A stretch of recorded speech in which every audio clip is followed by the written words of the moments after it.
Okay, so welcome to tonight's game. It's Initiation Day at Adnani Adventure Academy. All of you having your varied interest and reasons for attending, some having traveled much further than others to get here. You all had a chance to briefly meet the night before at Troubleshoot Tavern in the town nearest the Citadel where the Academy is located. Unfortunately, a bit of a rowdy crowd came and disturbed the party before any of you had the chance to really chat and get to know each other. Sore and tired from a hard tavern brawl with demonic-looking creatures and anxious with pre-first day of school nerves, I don't think anyone had, a great night's sleep. Except for maybe Bequest, who chose as a trinket a nightcap that gives the wearer pleasant night dreams. The morning greets you all. You prepare to make your way to the academy. Following instructions each of you received telling students where to find the Citadel and where to meet for the entrance exam.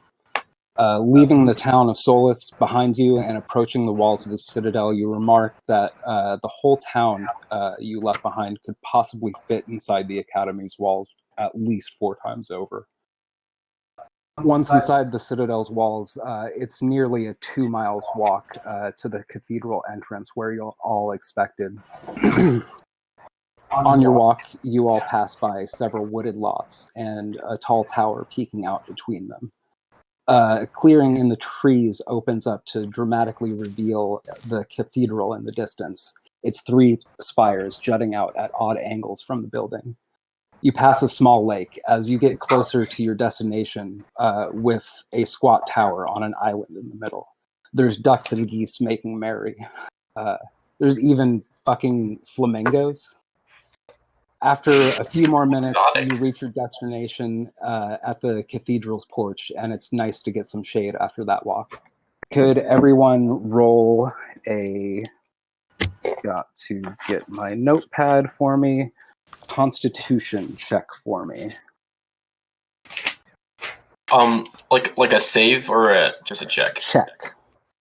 Okay. Is that with just a D20? It's a D20 plus your con modifier. And I rolled the nat 1, by the way. So. Yeah. 1, 2, 3, 4, 5. 15 plus. So 17. 16. And Bimbo rolled a 17. Mm-hmm. I'm sorry, could you repeat what the modifier that we use is again? I'm sorry, I'm not hearing you, Chris. Is your mic still muted? It shouldn't be. Maybe I'm using this. Can you hear me now? I cannot. That's strange. I can hear you fine. Mm-hmm. Yeah, I can hear you too. Okay. 1 second. Oh, I know what I did. What I did was I muted you because I assumed we were going to be playing in the same room. So I need to find you and turn your volume up. What was the modifier? Your Constitution is +1, +2. So what you rolled +3. Okay. 5. So you rolled a 5? Yes. So you rolled a 2 +3? Yes. Okay. Sorry, I'm new. I don't know what I'm doing. No worries. And I'm sorry, I didn't catch anybody else's. Ricky rolled a nat 1, and his con modifier is 2, so you rolled a 3. Okay. I have an... Oh, go ahead. I had 16. Tegan rolled a 16. And I had an 8 plus 2. 8, 10. That leaves Manu. Bimbo, Manu got a dirty 20. Dirty 20. Oh, and I'll probably, for a while, be reading all of mine out as like some number plus my modifier just to make sure I'm doing everything right. Cool. Okay, so that wasn't for like if you got a sunburn or anything. It just made more sense to me than initiative. I just wanted to like see you're all walking together as a group, and I just wanted to see like what order you got to the entrance, so you could one at a time. Since the first session we had last week, we kind of played a sample game, but I kind of didn't let y'all role play or talk about your characters much because I was saving that for this game. I'm going to, in this order, have y'all describe what your character looks like, and I'm going to describe what this porch looks like, and I want to know your immediate reaction to entering this location. So, Manu, if you could describe what your character looks like for us, please. Manu is a short turtle. I want to bring up where I can find his size.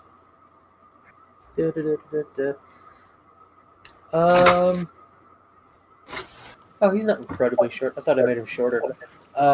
He is a 5'11" turtle with bluish green, scaly skin. He has a trident, a shield. He wears a net on his shell, and he's got all kinds of gear on him for like traveling gear.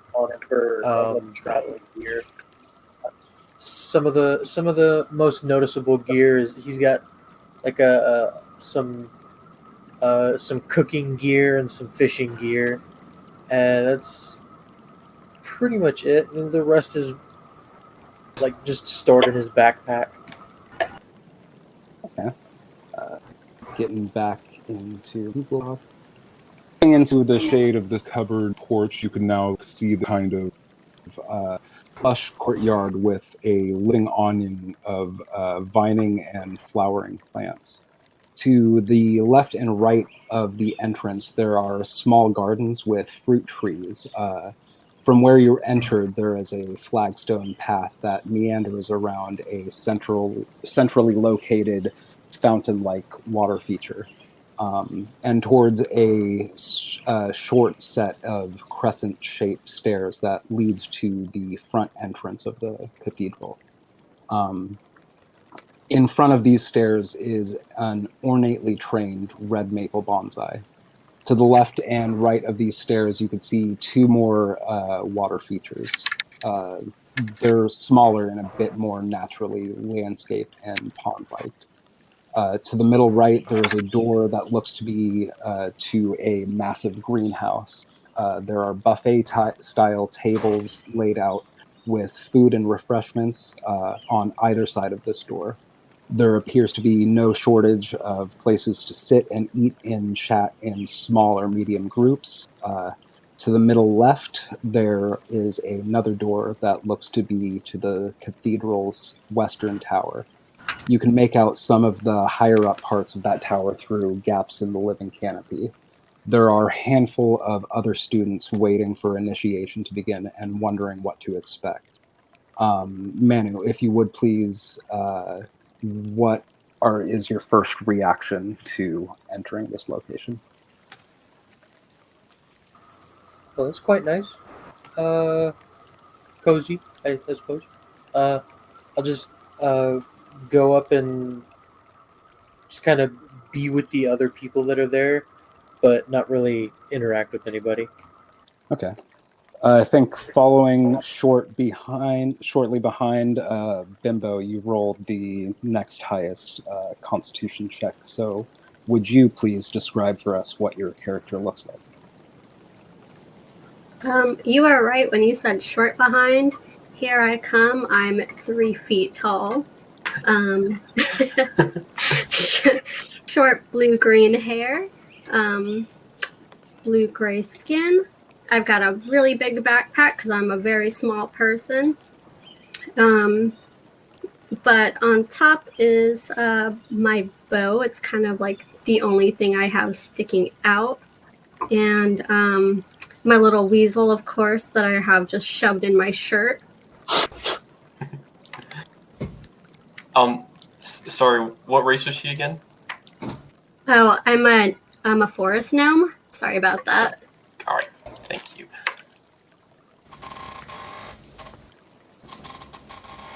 Yeah, and what is your first reaction to and actions to upon stepping into this porch?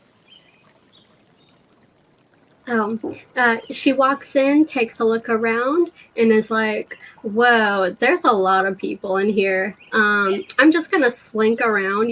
Nobody's gonna notice me. I'm way down here. Oh my God, is that food? Is this all free? I'm gonna go just take a look around. Shove a little bit of my backpack. No one's gonna notice." Tight. So I think Tegan would be stepping in right behind you. Would you please describe for us what your character looks like and what your first response to this new environment would be? Tegan has shoulder length, ruddy brown hair, but she has purpled dyed tips for the front two locks. Beyond that, she's wearing kind of a leather armor dress combo and carrying her arcane staff in her hand pretty much every time you've seen her, including last night. But on her, apparently slightly heavy for her backpack, she has strapped to it rope on this side, a bedroll on that side, but on the back an instrument case for her viol. So like a violin, but slightly bigger for those that don't know. She walks in just somewhere in between a smile and trying to keep her mouth closed. Just taking in the entire environment, trying to soak it all up with this absolute kid out of nowhere bewilderment. And looking at all of the varying people the same way. She's obviously never seen a collection like this or a structure like this.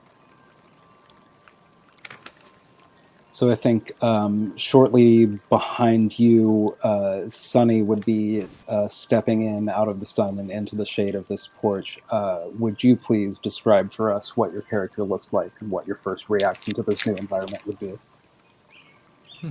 So Sunny is a 5'10" half orc with dark green skin and bright orange hair.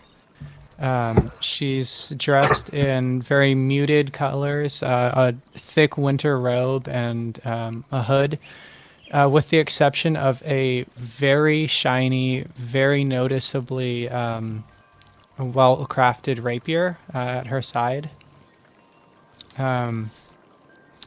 She kind of is looking like she feels slightly out of place at the moment, very much eyeing the people around her, the other students, the travelers from the night before, just kind of trying to get her bearings and figure out how to stay, or exactly what to do.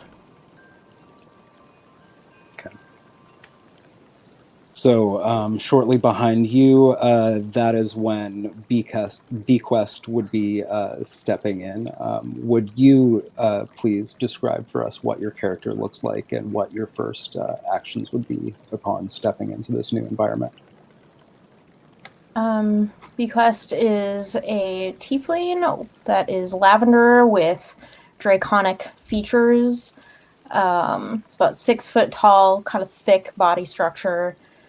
Wearing a big black cloak and kind of has like the hood pulled back so you can kind of see their face, and they have just these mercurial orb-like eyes with no pupils or iris, just full on mercury color.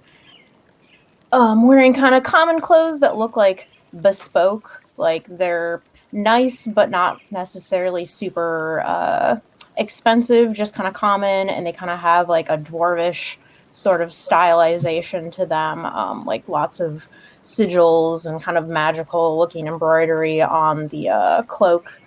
And as they're stepping in, just kind of looking around, you kind of see them like throw back their cloak, and on their hip, you see just a little tiny, fluffy, kind of fayish looking black Pomeranian hooked up like kind of to a fanny pack, and they just kind of pull a snap, and the dog just kind of pops down and starts walking around, and they go check out the fruit trees and picks a fruit, and then just kind of walks in and finds a wall to kind of sit next against and starts smoking a pipe. Tight. So I think right behind you, Ricky would be walking in. So if you could please describe for us what your character looks like and what your first response to this new environment would be. Yeah, so Ricky is a human of like medium height and build. He looks human on first glance, but maybe a closer inspection might reveal he has like these strange pale gray eyes and like a sort of weird glow about him that's like distinctly not human and probably denotes him as an ASMR. He's dressed in very gaudy, like super encrusted heraldic armor and has like a really gaudy sword strapped to his waist and like a shield on his back. And he seems like, yeah, he has like dreadlocked hair and he seems like he like just woke up and he's just kind of desperately like, he's hoping like he's not too out of place.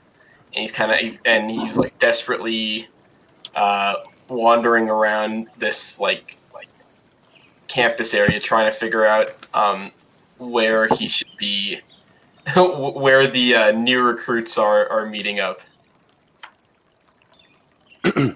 I think it's shortly after you walk in, Ricky, that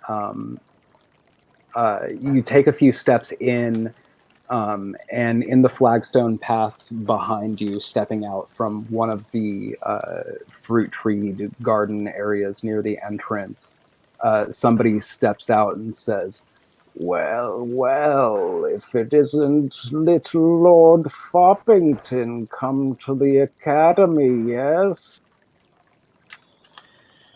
Oh, I think I recognize that voice, he says, and he turns around to who this person is greeting him. And you do. You recognize the face as somebody you once knew from your hometown of... sorry, I'm not sure if I've heard you pronounce it. Malaz? That sounds fine. I don't know how it's pronounced either, really. I just took it from a book. Okay. Yeah, somebody you've not seen in some time, probably at least, like 6 to 9 months. Somebody, that was the type to show up at all the parties, but nobody really was friends with. Nobody really know who invited him. And always, it's talked about big plans, but never had much follow through. But this time, was talking about leaving the island, and it seemed like he actually had. And nobody had seen him since that time, and that had been some time ago. So Ricky turns around and he sees him. He's like, kind of scratches his chin a little bit. He goes, Jackie! No, Jackie. No. And he's just like, I've seen you before. You're from Malaz, right? Yes, it has been some time. Oh, well, great to see another guy. Great to see another Islander here. And he's just like just kind of trying to ignore the previous insults from this man. Yes, I do not know how the hell you got into this place. I happen to know about your -2 initiative. I do not think you even applied, so how did you even get in?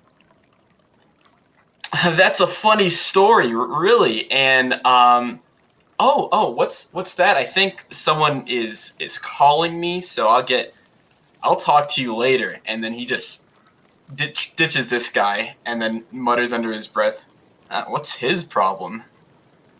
I think this person is very used to that type of treatment and just lets you walk off. Yeah, just.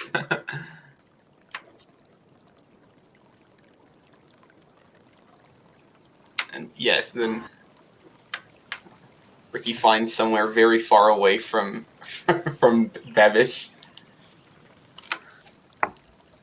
And I think this character is, constantly walking up to the different other student groups that are congregating around and getting rebuffed. Aw, I would feel bad for him if he wasn't such an asshole.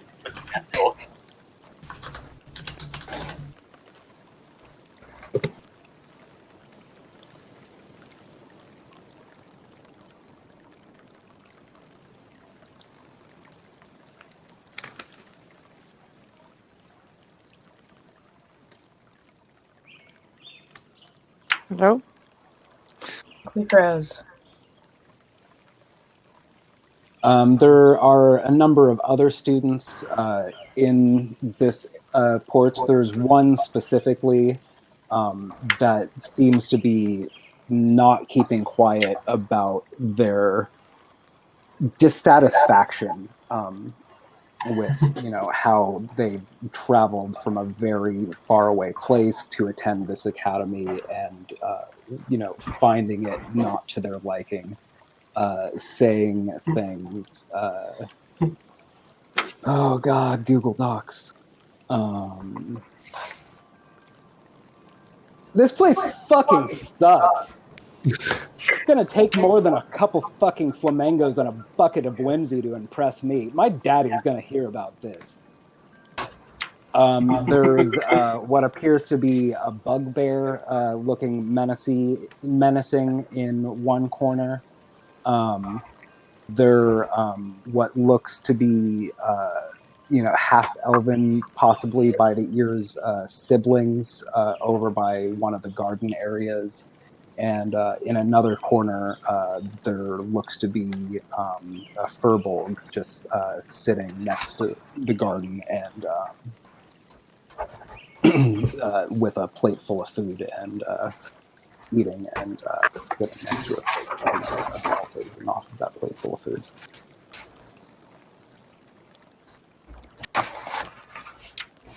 Could Ricky actually approach that Furbolg? Try to strike up some conversation while he waits for the initiation to start? Hello. Oh, hey! What's he eating, actually? Oh, there's a table over there. There's food. I don't know what this is, but there's lots of it. Oh, that's cool. That's cool. Then Ricky just kind of takes a seat right next to the guy. He's like, "So, this school, right? Kind of crazy, huh?" Yeah, I mean, yes, my uncle is professor. Oh, He profess here. fascinating. Tell me more about you. What's your name? Oh, Furbolg usually don't do that, but you can call me Young Tree. I had to come up with a name too. So you don't. I'm sorry. Okay. And this is Well- my pig, who's named Truffle. Ah, well, that's a cute little pig. My name's Rookie, he says, and he like puts his hand out for a shake. I don't know if this guy will shake his hand though. He will. He will take your hand and shake. Okay. He's got a firm Nice. grip. Nice. Gotta make friends. Gotta make friends early.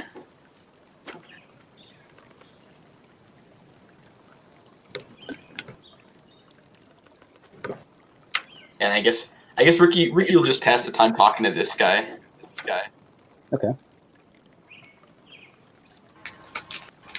I think at some point, and I need to pull out my 16th electronic device here to do this. Okay, there we go. At some point, y'all can see a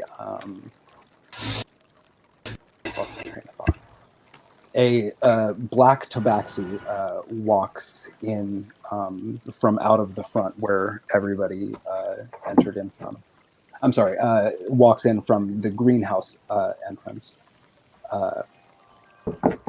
and walks up to you, Bimbo. And Sonny, you would also recognize this person as the person who gave you the invitation Yeah, I to thought the so. academy. The person who tricked you into stealing a decoy coin purse. But this professor walks up to you, Bimbo, and says, "Ah, Bimpnaughton, it is good to see that you have joined us here. I have a letter for you from Professor Thwick." And she hands you, and of course I took a bunch of pictures of pumpkins, so I have to scroll through to find it.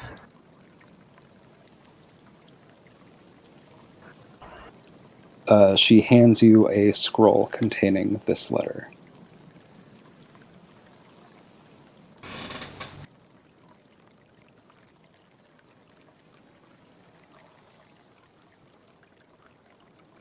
And I don't think she sticks around. I think she just mysteriously warps away.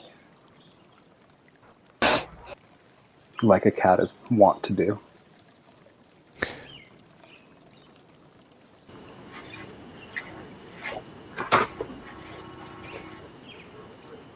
Oh, I think she is. Can you all hear Marcella? No. Nope. I did Okay, not hold on. hear it No. at the She end. froze. Oh, rip.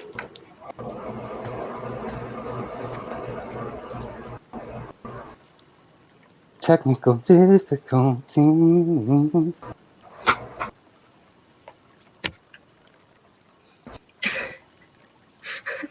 Well, that was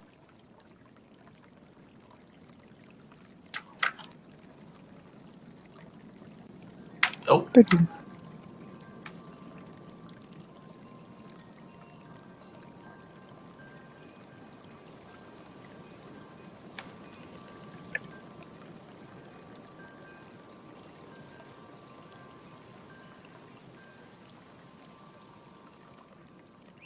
Yep. Yes. Yep.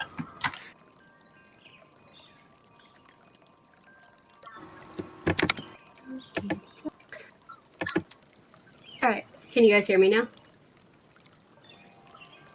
All right, cool. So she's like, "Well, that was weird. I don't know what that was if all you about. open it up to read it, yeah. This place you, just keeps getting weirder. Do I know what the letter says, or? Oh, okay. Yeah. Then yeah, I open it up. Stare at it for a long time. Roll it back in my pocket. Well, I guess I'll deal with this some other time. I don't know what that is. I think Discord Yeah. is just not meant to do video chat very well, so our video is going to be laggy. Sorry, you guys keep freezing on my end. But it's nice to Especially see. not with 9. Yeah.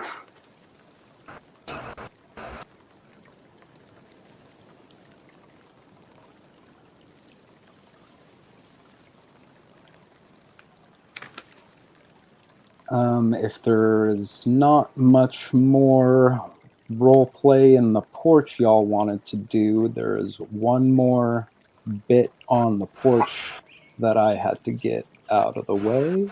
Is there anything else you wanted your characters to do in the porch? Yeah, was the scroll that Bim Naughton just got, is that the same scroll that I got from the professor in Iskaven? Were Or does it look different? were you So I'm like standing kind of over.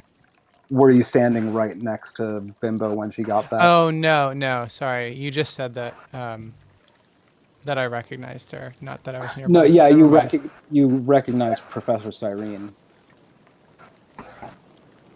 But yeah, unless you were standing right next to Okay. Bimbo when Yeah, she no, got I don't think I was. Never mind.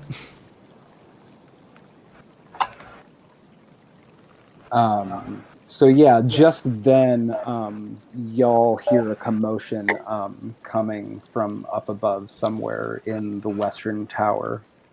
Does anybody care to make a perception check to check out where that's coming from? Especially after last night, yes.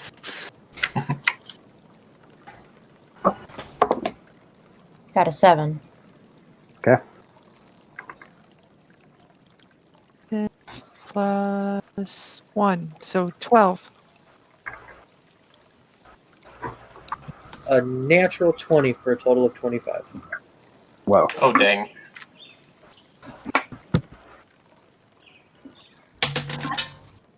I have a 9. Well, cool. It was a very low DC. I have an 8. So y'all see through a gap in the foliage and the green awning above you, several flashes coming from a high window in the western tower, followed by some rather unsettling sounding bangs and crunching. Several moments of silence later, and it seems like whatever it was is over now. But then another boom and flash of light, and an object appears to be hurling out of the window at an incredibly high speed. Would anybody care to make another perception check? Sure. 4. 9. Yes.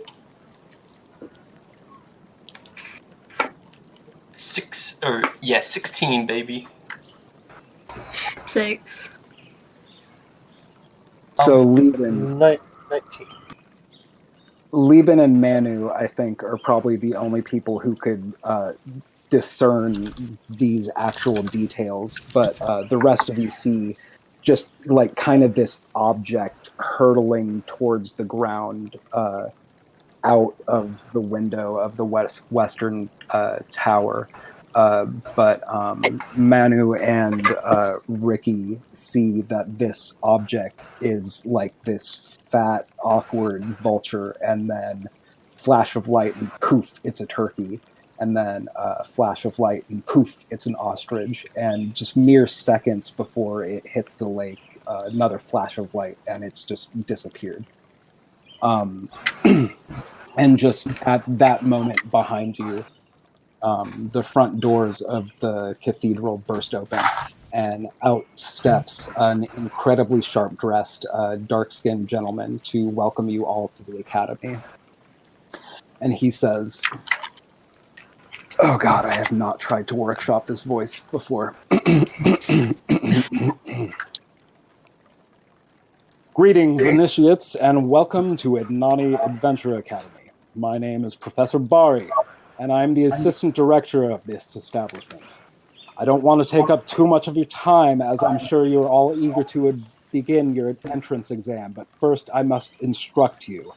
He begins muttering under his breath and moving his hands in somatic gestures. Slow rumble and vibration begins under the floor. On either side of the stairs that lead up to the door to the citadel where he's standing, a pillar, 2 pillars on either side of the stairs rise from the ground. And he says, "I've just raised a magical gate. Before each of you follow me, I want you to pluck a leaf from the red maple you see before you and hold it in your hand as you walk up the stairs. You'll feel a slight and he hesitates for a moment before he says, "Vibration. Now, don't be alarmed. This is part of the magic at work here. Now, without further undue noise from me, if you would all follow me, please." Playing the previous audio, and I will show you all. Nope, not on that. Nope, not on that. For the record, when he started doing whatever and the ground started to shake, Tegan was to a knee and down on 3 points. Just Fair enough. because she has a bad history of falling over already.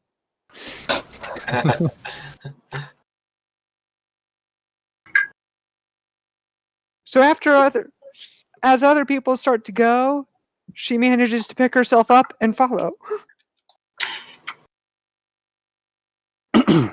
And I'm, this is the awkward part of more railroaded sessions where it's just like, oh, do you follow? Well, of course you fucking follow because that's what you're supposed to do. Yeah.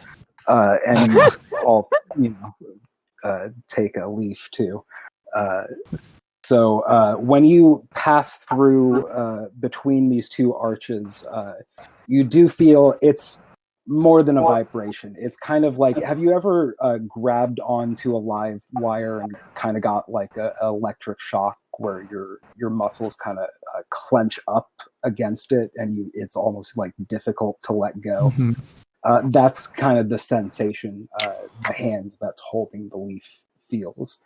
But if anybody looks at the leaf, it just looks normal. And y'all are walking down this hallway in awkward silence for a good 2 minutes before you reach the T at the far end. Y'all pass by different curio cabinets. I'm sorry, somebody was saying something.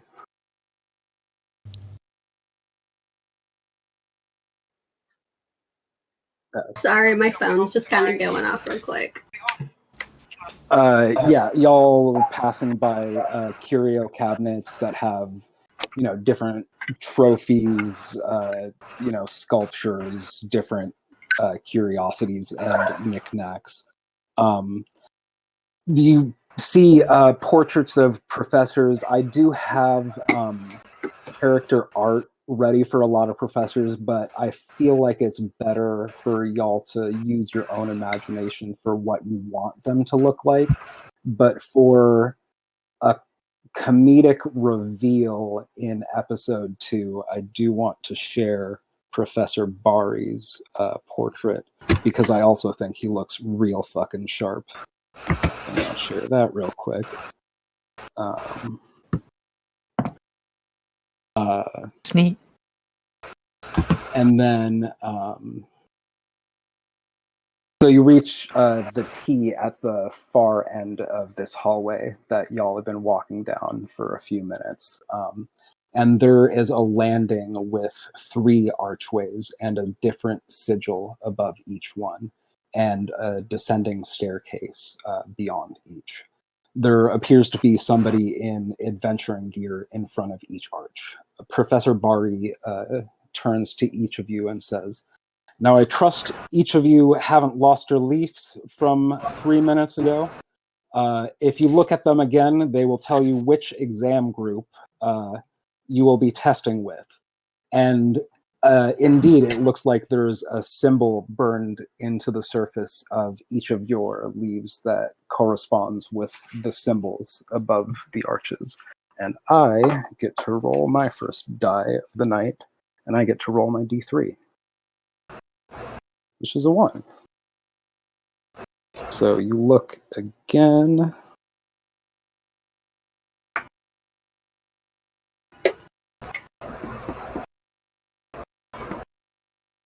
And the leaf has changed to have like kind of this runic symbol carved upon it. Would those of us with Arcana recognize anything about this? Shit. I've done efficiency.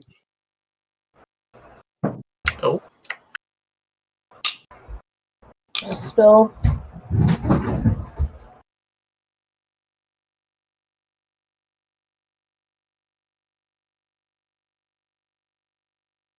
Be right back. Oh, Sunny,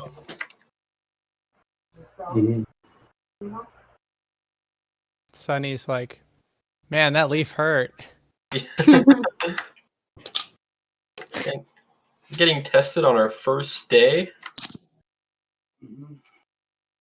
This is hardcore. An entrance exam. My Hero Academia style.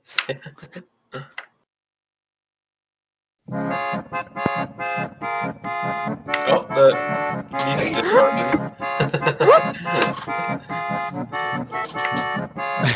With all the technical difficulties, I think yakety sax might be a bit more appropriate. Yakety accordion.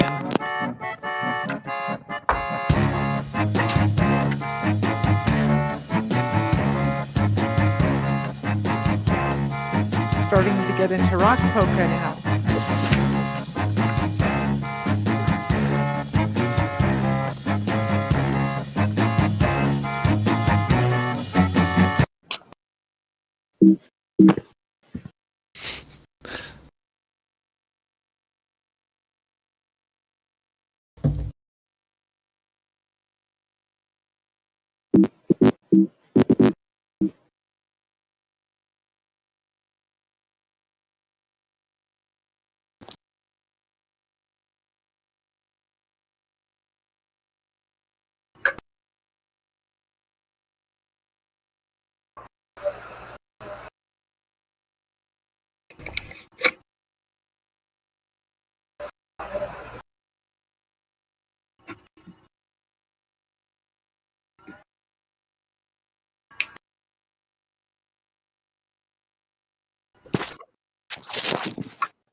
I don't know if I just ruined my computer or not. No, what happened? I tipped my glass and spilled mead onto my laptop. Oh, no. Rip. Luckily, I had a little one of those cases, or not cases, but little rubber things over the keys. Mm-hmm. That's good. I think that protected most of the damage, but I don't know.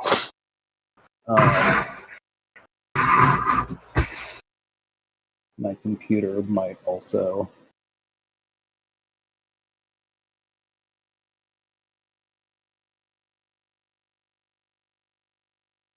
I feel like I also hit the turn off my computer button, so it might be in the middle of shutting down. So.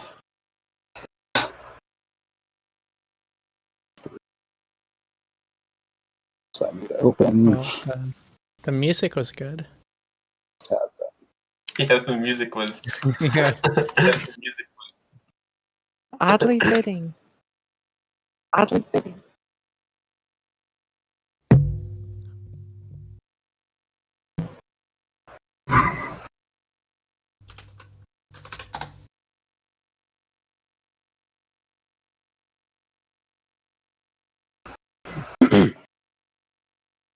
Sorry about that. Is Craig still recording?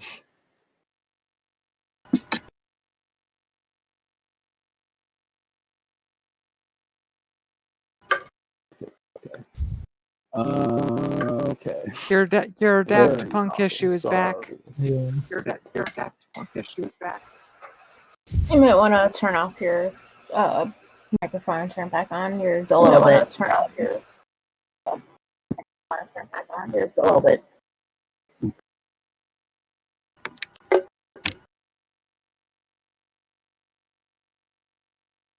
Sound better? Yes. Okay. So y'all got the first reef. So y'all are in this landing at the end of this hallway that you just walked about It's 2.5 it's or still 3 minutes very to like get robot-y to. It's still Yeah. very, like, robot-y. and echoey.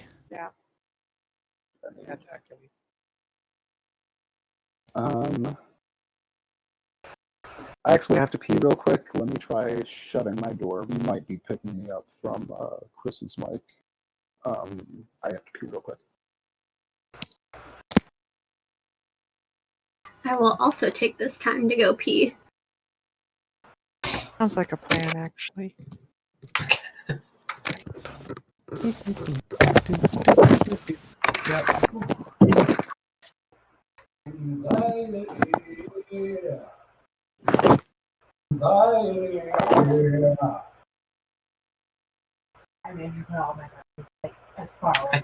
I can hear singing. I can hear singing. Yep. Yeah, I still hear that. And funnily enough, it's not robot-y. Yeah. Yeah.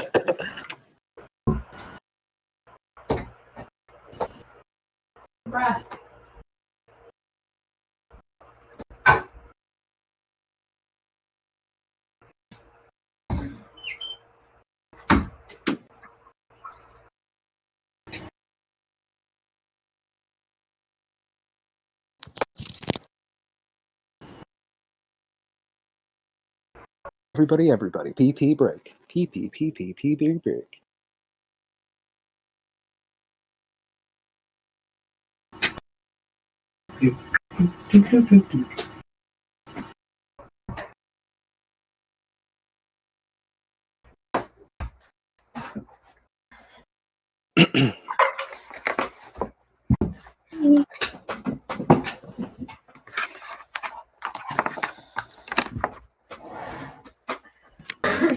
We're also just about to get to the part where, like, I didn't write a script for, and I'm like, oh no.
Still don't know how to use Discord.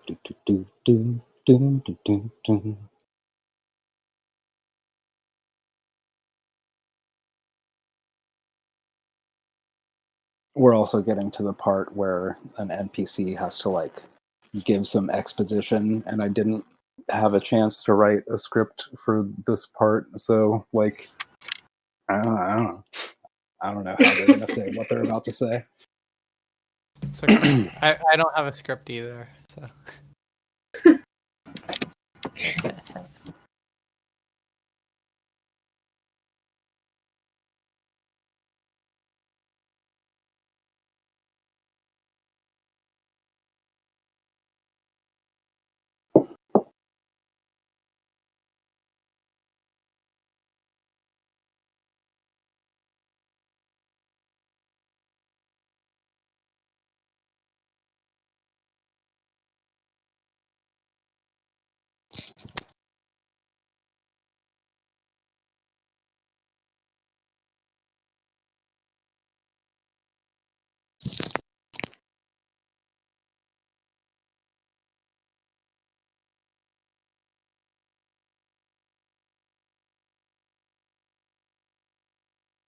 I'm gonna get some more water.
Already past that part. We're well into this part.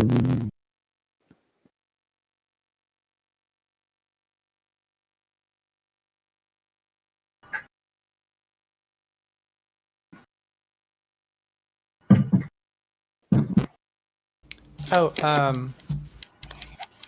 are we? We are now a party of 6 instead of 7? Yes. Okay. Yeah, the person who didn't show up on session 0 also didn't get back to me about not showing up for that, and like I felt good about him as a player and as a person, and I liked his character, but also like he was taking forever to get back to me about a bunch of details, and flaked on our character creation meeting and a number of other things. And I don't want y'all to feel like something coming up and having to miss something, or like taking too long to get back to me or something is going to risk me treating you the same way. It was just like, that was an important meeting to miss. And yeah. And it was like a number of things before that. So yeah, party of 6. One person didn't make an important meeting and had a history of kind of flaking out on other stuff before that too. Okay. Which is a shame, because I kind of liked his character and other stuff too. But also I was feeling like 7 was a big party for me to manage too. That's true too. Speaking as the 7th person. I mean, six is actually a pretty big party too. Yeah. Yeah, I am ambitious, sometimes more ambitious than my means, but here we are, doing my best. But yeah, is everybody back and ready? Yes. Yep. I think the largest group I've ever DM'd for was 6. And even that got down to 5 pretty quickly. Yeah, 7's crazy. Yeah.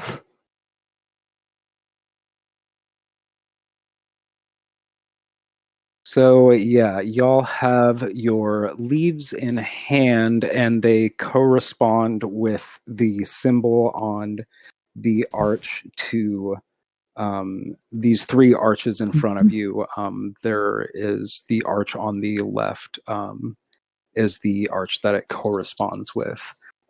There are people in adventuring gear in front of each, and there is a hulking orc woman with auburn hair in a high ponytail in front of the arch that matches up with the symbol burn-in to the leaf that all of you hold. And you are instructed to follow her down those stairs. Okay. Sunny speaks in Orcish and says nice hair, and kind of like shows the same high ponytail. She kind of nods and winks back at you. And this hulking orc woman with auburn hair silently leads you down the first stairway that kind of swoops to the left into a circular antechamber lit by torches mounted on the wall.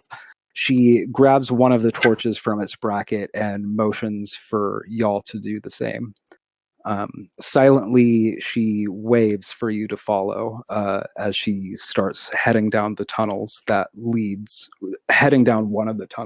leads off this antechamber. Now, I don't have a script, but I think at this point, she pulls out of one of her many hip pouches a little blunt, and she lights it with her torch, and she turns around and starts walking backwards to talk to you, like she's walked these catacombs a million times and could walk them backwards no problem, and says, all right, listen up, you fucking kids, because I'm only going to say this once, and stay close, because it's real easy to get lost down here. Okay, these catacombs are labyrinthine and damn near infinite. There is no way we could catalog all of them. There's no way we could fortify all of them. It seems like every year there's some fucker or another that is getting in here and doing something nefarious or another. So this year, y'all are going to have to go down there and prove your worth by fucking some shit up, basically. So we found this place, basically. I don't know. So, like, there's this puzzle that nobody's been able to get past, and it's kind of spooky in there, and we think there's something even maybe spookier beyond it, and that's about all I'm allowed to tell you guys. So, yeah, Ricky you, the raised- knight in the shining armor. You, yeah, what? Well, are we going by ourselves, or? Yeah, the six of you. Oh, I'm not going down there. But I've already been a first year.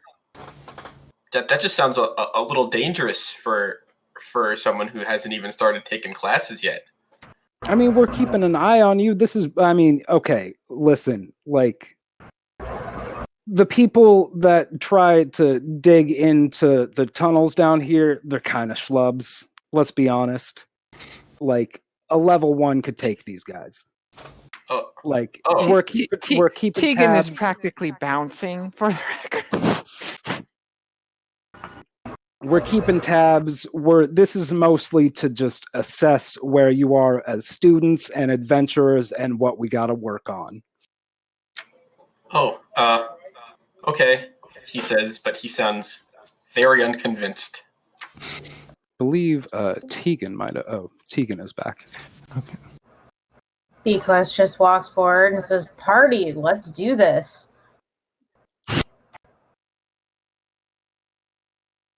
All right, if there's no more questions, I think we're just going to keep... I just completely changed her voice. But I think that makes sense as a full orc woman voice. All right, we're just going to keep walking down this hallway, and I'm going to lead you to your thing.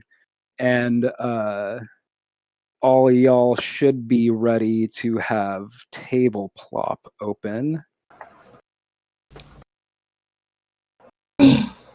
Screen.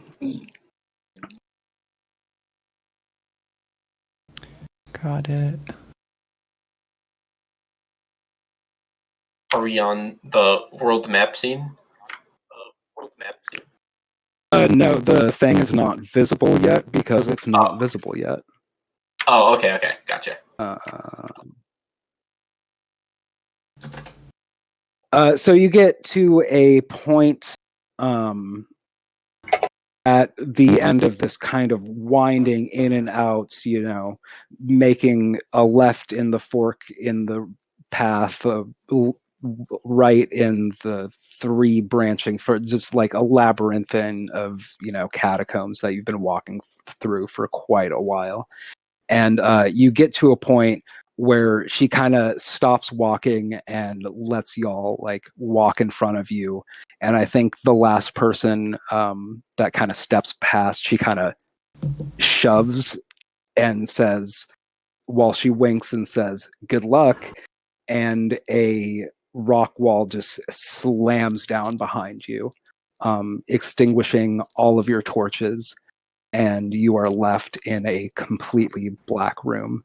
And even those of you with dark vision are having a difficult time discerning anything but a soft red glow coming from a bit of a distance in front of you in this room. People, On my yes. On my snuffed torch, I cast light. Okay. Everybody, I'm going Because to I'm make human with no dark visible. vision. Sorry, what? You're Everybody, I'm going to make visible the entrance exam on table plop. But yeah, Rookie actually looks over at Tegan's character and then does the same on his sword and is like, "Hey, same idea." And it's like, "Hey, same idea." She will actually maneuver to high five you.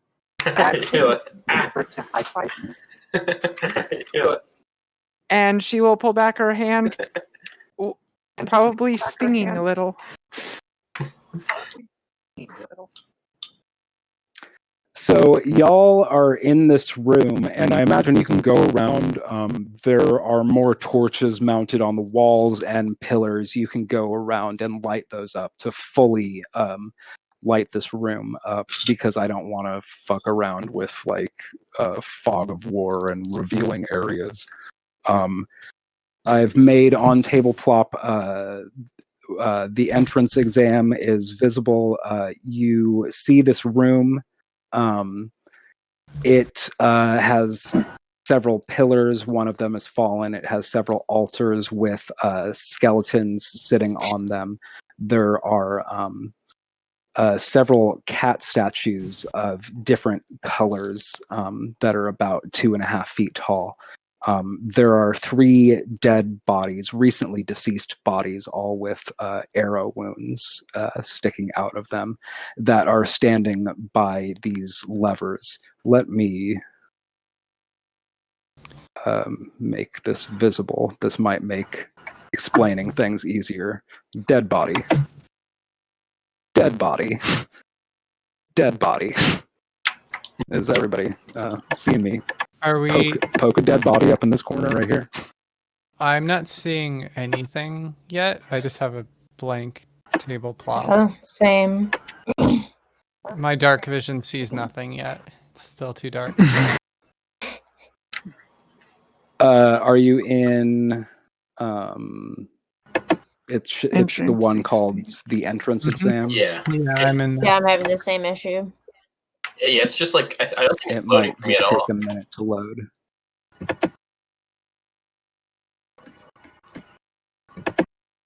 Maybe go out and back in. Yeah, I've done that a couple times. Yeah, me too. Honestly, the whole time we were like enjoying it, I've just been like refreshing and going in and out. Mine wouldn't even actually let me into the entrance exam, and now when I hit refresh, it's just going, "Something went wrong. If you report this issue." Okay, yeah, I had the same issue. I tried to do it on my phone, but it just gave me this black screen. So I tried to do it on the laptop, and it gave me like something went wrong. Yeah, this is what our screens look like. Oh.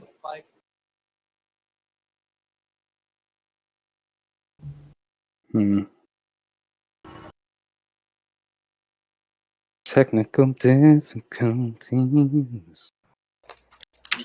Yeah, my screen looks the same as Sunny's. Yeah, And- same. Sunny like hits her head really hard and then still sees nothing. Mine got to the same point of looking like that now.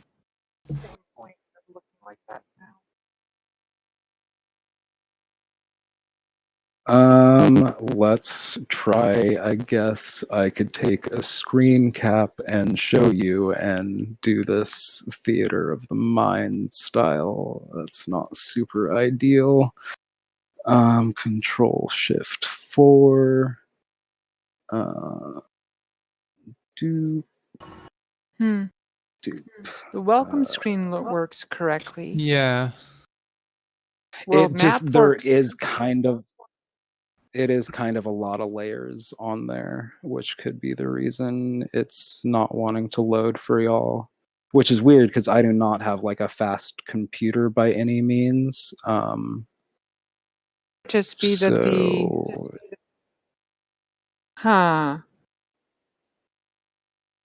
if I click and drag, I am interacting with a layer of the map.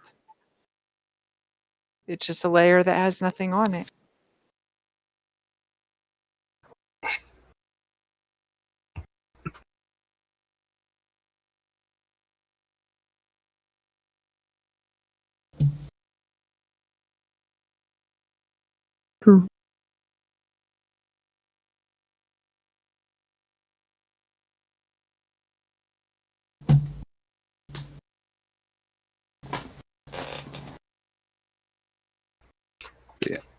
So that is basically what the room looks like. There are 3 recently deceased bodies with arrow wounds laying a short distance away from a lever. There is the faint glow coming from a cat statue that is standing on a short pedestal, a red cat statue. There are 2 yellow cat statues flanking it on either side that are not emitting a glow. There are 3 altars, each with a skeleton. And next to each is a similarly shaped cat statue of different colors. And there's a few gemstones next to each deceased body. And there's this star shape, 9-pointed star shape of different colors laid out on the floor.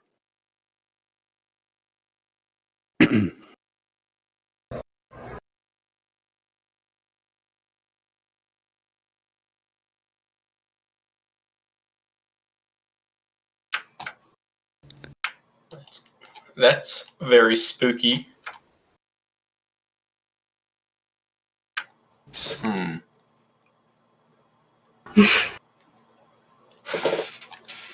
So there's. Okay.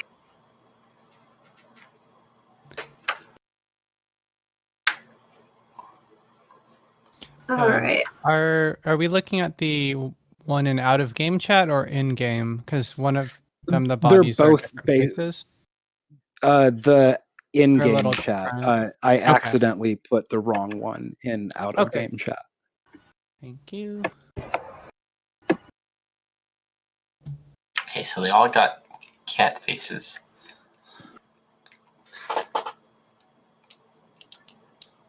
Okay.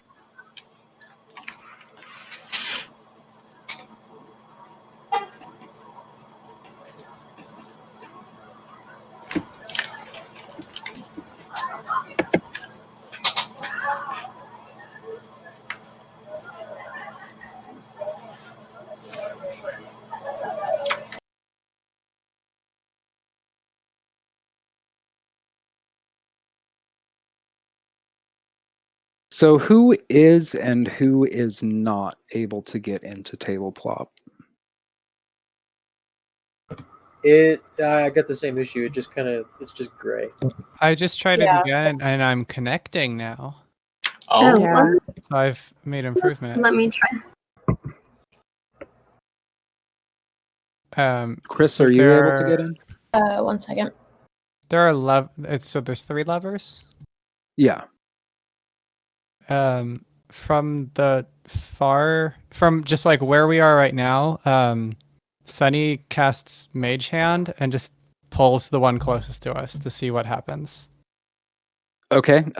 At the moment it is pulled, an arrow comes down and lands directly at the corpse nearest that lever. Oh. Don't pull that one. Or I'm sorry, when you pull that one, an arrow lands in the corpse of all of the 3 arrows come down from the ceiling and land in or near all of those corpses. Got it. Wait. Ricky wants to go up and move one of the corpses. Okay, which one? Just whatever the closest one. Just like move it a little bit, and then. Okay. Sorry. Okay. And then. might be. I just try pulling the lever now and see if it still points at the dead bodies or if it's just pointing at something. Arrows still come down from the ceiling. It doesn't heat seek or undead seek or cold body seek to the corpse. It just comes down near the lever. Back where the corpse was before. Yeah. All right, gotcha. Bequest is going to start rifling through all of the corpses and seeing if there's anything good on them. Yeah, not really. I'm sorry. Before I should reveal that, roll an investigation check. Okay. Let's see. Investigation is intelligence check, yeah? What is investigation? Yeah, it's intelligence. Yeah, It is. intelligence. Intelligence. So Okay, I rolled a you're- 6. So that's 6 plus 1 plus 2 for you. Oh, wait. 2? Oh, I rolled a 5.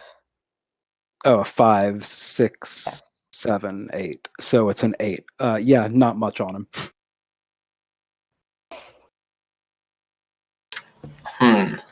Sorry. What are the cat tokens again?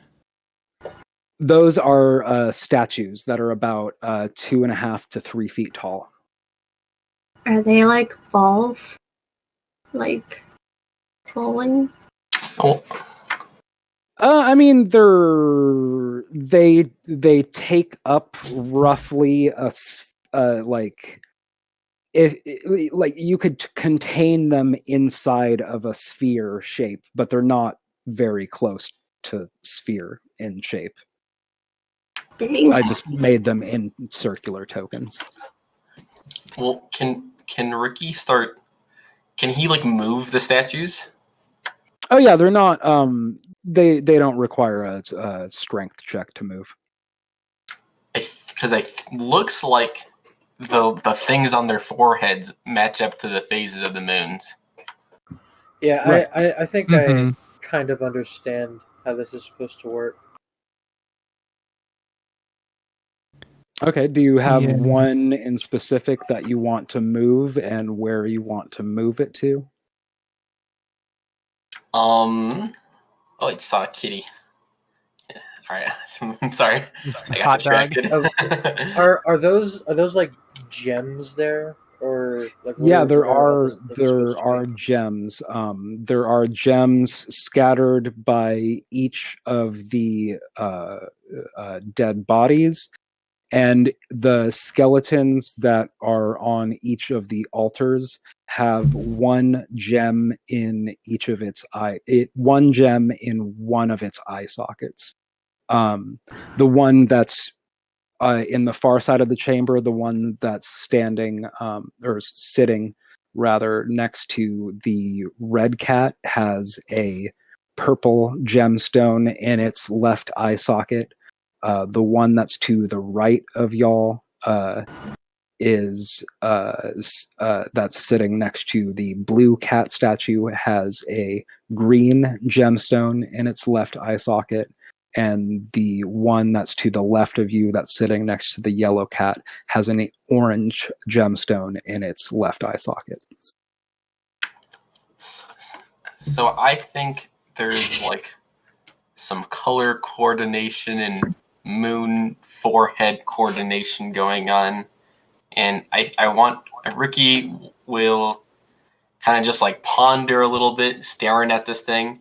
Like, well, maybe if I try this, and then he's going to move that, like, try to move that blue cat statue next to the corpse on the southern part, and move it to the like that the moon one P. Move it to P. I think that's or F. I think actually it says. Okay.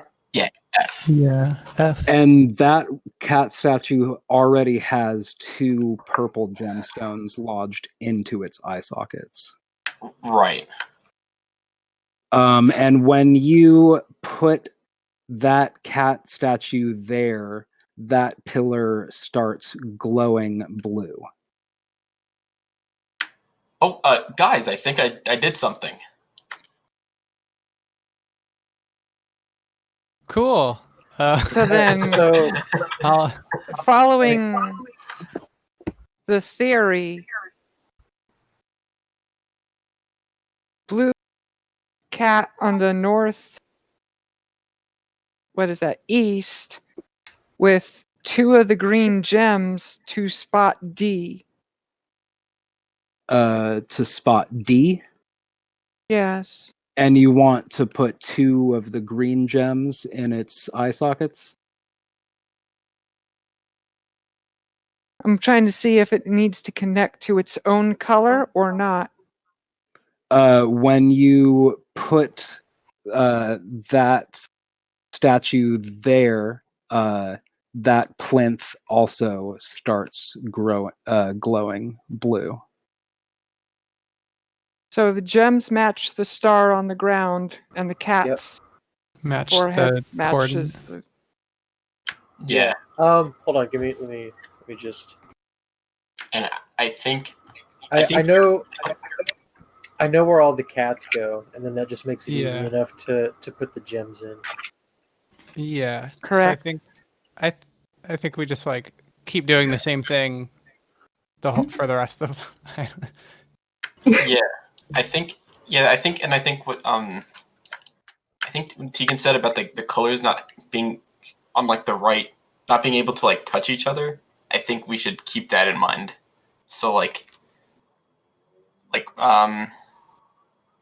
yeah, just Go across from blue. Yeah. right. So then so it'd be like red. Wait 1 second. Let me look at this again. Actually, I'm not entirely certain if the cat colors matter at all. I feel like they do. I feel like they do. Yeah. Like blue and purple are kind of related, and blue and green are kind of related. So the one that's both purple and green, you should put a blue cat there, and then yellow, I believe. Oh, I'm sorry. Was it Brooke that you wanted to put this full moon 4-headed cat in D? No. Northeast. The one that started out on the far side of us. The one that's forehead matches D. Oh, okay. Make a your choice athletics or acrobatics check. Oh no. to retrieve it because it's at the top of a pillar. Oh, okay. Oh, okay. I thought she set off like a trap or Well, something. well, hey, don't assume that that isn't the case yet. I am going to be attempting acrobatics because that's a -1 instead of a -2. So that would be a total of 9. 9 was exactly the DC you needed to get that. So I think Yosh! you literally like scramble up there and then like get one finger like up on there and then like fall right on your butt. But then the statue like That is falls down completely after, on brand. and then And like lands in all your of you, lap, yes, and and you all have of you see this spectacularly barely successful failing. How tall are the pillars? the pillars are about 15 feet up. The ceiling in this room, by the way, is like you can't make it out. Okay. So yeah, after her flailing that manages to succeed. Again, green eyes in the sockets, it moves over to D. Right. And then it glowies. Yep. For a second there, I thought it was the full moon one that you put there. I was like, oh no, then it doesn't glow.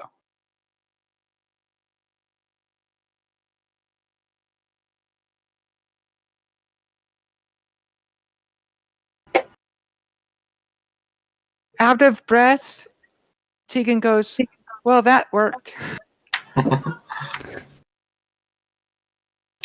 Interesting. So Can I pick up the what is it? The bottom right blue cat. Put it in E and put a, let's see, purple and green gem in the eyes. Yep. When you pop it into that plinth, it starts to glow blue. And I imagine you're putting green in the left and purple in the right eye socket. Yeah, it depends if you mean facing it or its face, but probably yeah. Yeah, like as if you were the cat. The one that looking. matches the puzzle. Yeah. Sunny's like, nice. Very cool. And do the gems just kind of like pop out of the skulls like fine? I was just picking up them off Oh. of the floor. same. I didn't touch the green that's in the skull. All right, I guess we don't Yeah, need I them wasn't yet. assuming that Can I anybody do has gone to a skull yet.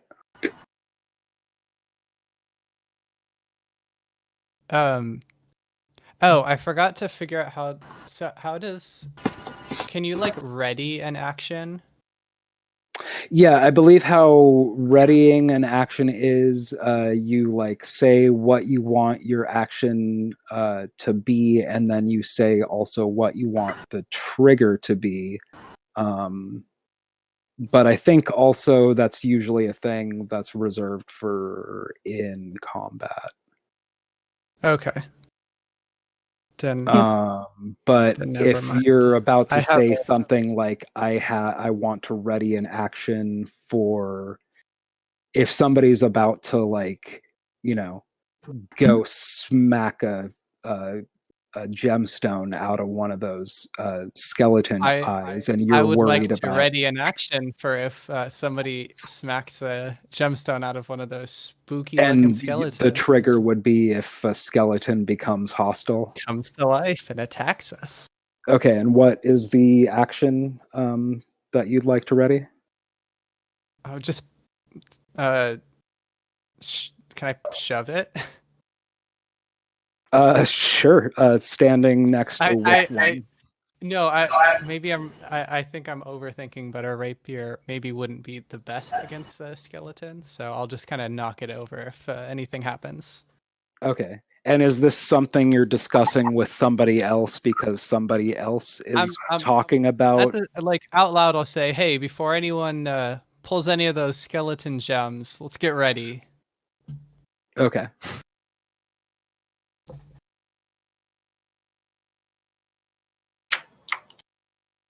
Hey, you guys can get ready. I'll put that last golden cat head into G, and just for shits and giggles, I'll pop the gem out of the skull face, the orange gem next to it. So are you picking up the yellow cat that's next to the skeleton? Yeah, I'm gonna place the cat first, then I'm gonna pop the gems in. Okay, and you're putting that cat in G? Yeah. No, wait, that goes in H. That one goes in H. Cool. So yeah, that plinth starts to glow yellow.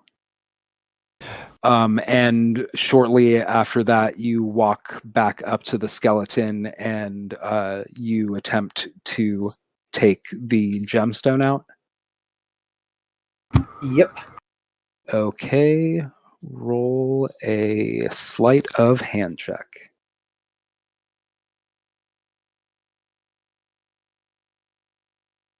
That's a 6. Tight. The DC for that was 10.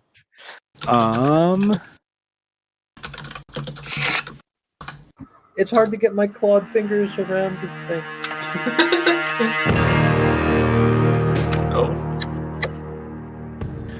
So I think at that moment, all 3 of these skeletons start to get up from their plinth. And is everybody still having a hard time getting into tabletop? Yeah, it's not loading. Yeah. Oof. Yeah. So black screen. I reloaded it and it says it's connecting and it's just been a spinning circle. Let me improvise here Yeah. because we don't need this many layers. I could just make a... If you share your screen, you could just move things around for us.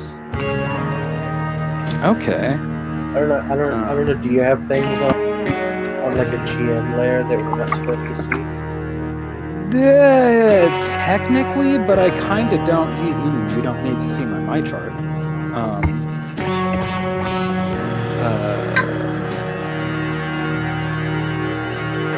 Technically, but I think like I mostly don't use those parts of tabletop, so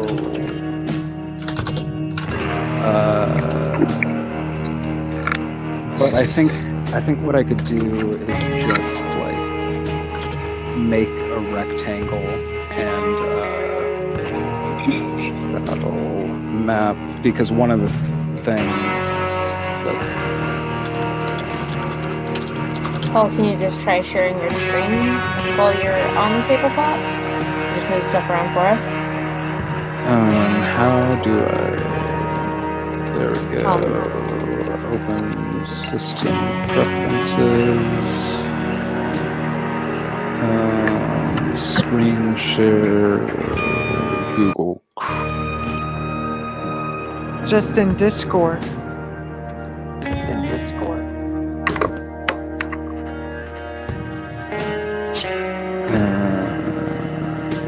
Screen.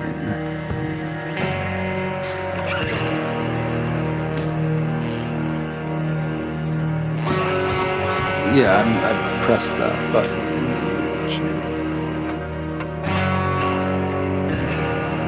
Entire screen.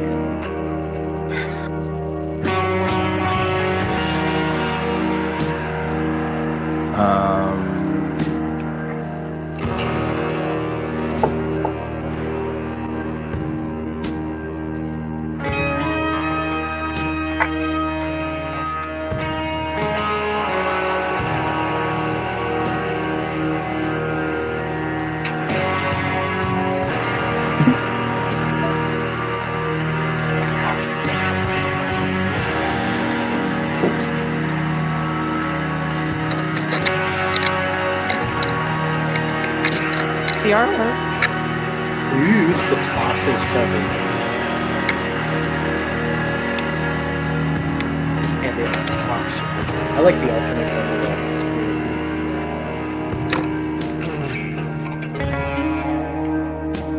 All right. Are you seeing my screen besides that? Or just your background screen. Yep, just the art. Because that's not what I'm looking at.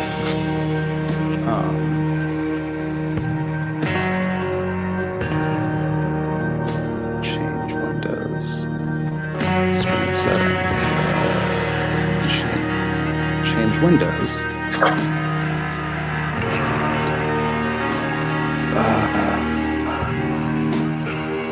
Off screen.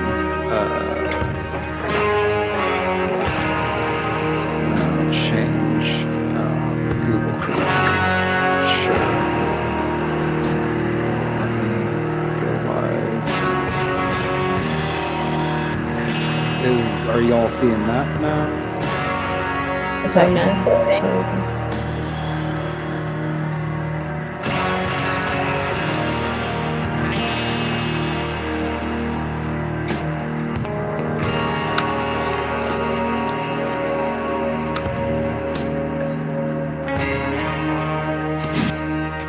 It hasn't loaded for me yet. The same Me thing. either. Yeah, it's. Oh, I don't boy. think it's working. Is it possible that we could run this encounter on the welcome screen? Because that's working fine for me. Room might back again. I mean, that's almost what I was thinking. Was we could just run it on a different. Yeah, I'm gonna stop sharing my screen, and we could just make a grid on the world map and just play in the lake, in the water somewhere. Let me make, yeah, go to the world map. I'm gonna make the grid visible.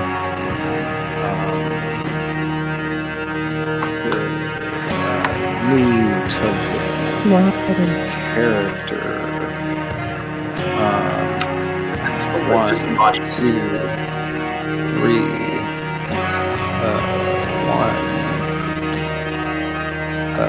2, 3, 4, 5, 6. Create. Okay, so 1 was about here, 1 was about here, 1 was about here, and y'all were kinda, back here-ish. And I think Manu was up against this one about to take its step. Still by the pillar that I had moved. So I would be Right, and that would be around here-ish. here-ish. There-ish? Yeah.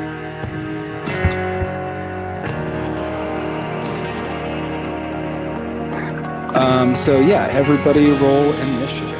Alright, And I will turn. we're playing in the welcome screen. In the map, the world Map. Oh. That's why I'm seeing. Okay. Go to the lobby. Modern problems require Well, modern solutions. I rolled Improvise an it. 11. Improvise, adapt, and overcome.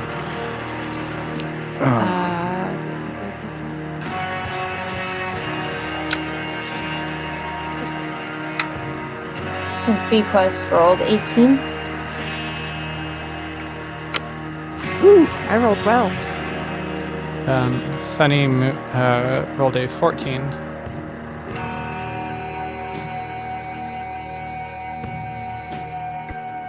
But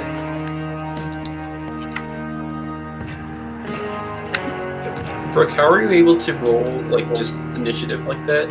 Were you able to like click a button or something? Yeah, you click on your token, you should have your character information off to the left. Yeah. Let me, And then if you scroll down and you see where it says your initiative, if you double click the word initiative and then hit enter. Okay, thank you. Nat 20, nice. And it goes down to an 18.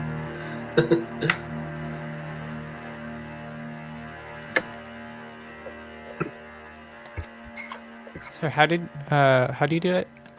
I know you just said it, but I mean, If you click on your token and you see your character sheet off to the left, yes. then you scroll down till you see the word initiative and then just double click that Got and then it. hit enter. Thank you.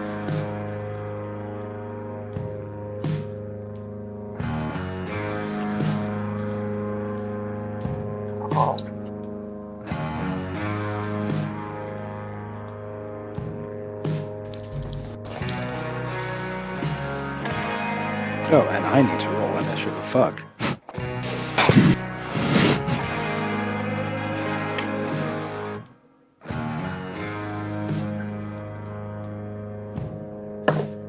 Skeletons roll a 5. Add to initiative. Add to initiative. Add to initiative.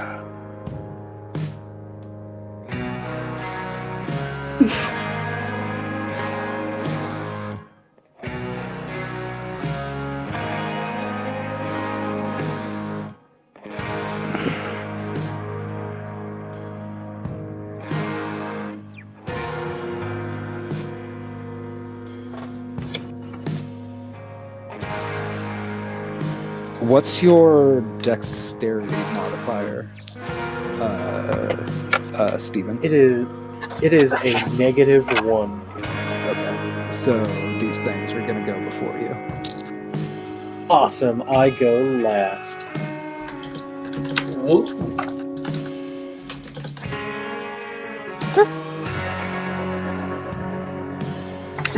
Slow and steady. I love how you name things. Thanks. Yeah, Stiffy is my favorite bony boy.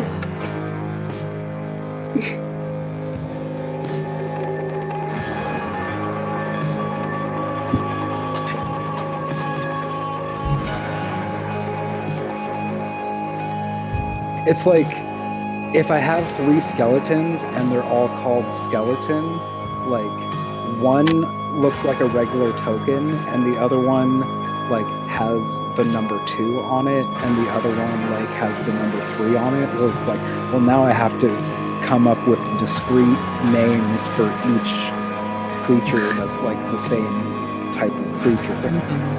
There's this is kind of a spoiler, but there's another fight tonight that's has multiple of the same type of creatures, so they all have interesting names too.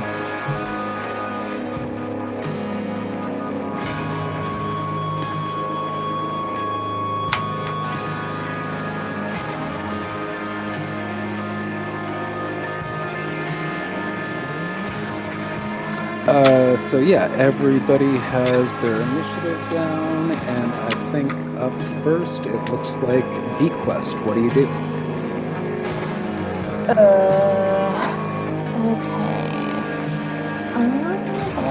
I am gonna move. Let's see, I can't. Oh, I can move. Okay. Oh my gosh. Why isn't clicking working? Hold on. So I'm gonna move. See, each square is what, 5 5, feet? yeah. Okay, so it's here to 20. Stop right there in front of the first skeleton. I am gonna cast Frostbite on this bony creature. Okay.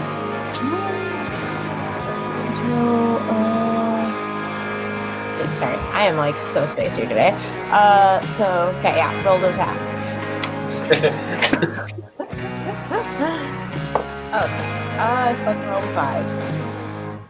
5. And that would be +5 +2, so that would be because your spellcasting modifier is +5, and then proficiency, I believe, is +2. So Yeah. you rolled 5, so that's 10, 11, 12, and yeah, that still doesn't hit their armor class, so that misses. All right, tight. Well, that's all I'm gonna do. So Ricky, you are up next. Well, I'm here to chew bubblegum and break some bones, and I'm all out of bubblegum. So Ricky draws his sword, ready to battle, and then he realizes he doesn't have his shield equipped, because I can't do that. Then he uses his action to also take out his shield, and then he no longer has any actions left to attack, but he's gonna get all up in this skeleton's business. Okay. And yeah, actually he'll be here. So yeah, Okay. that is gonna be his turn. I think it snarls at you with very bad breath. Gross. And I think Tegan, that's your turn. Okay. Well, the first thing I'm going to do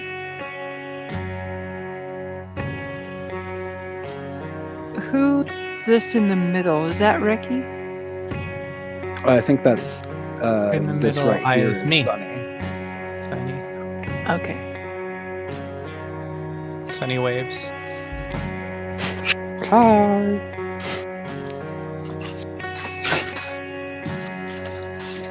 I'm going to first cast an offensive spell, that same crackling energy that you guys saw so many times yesterday,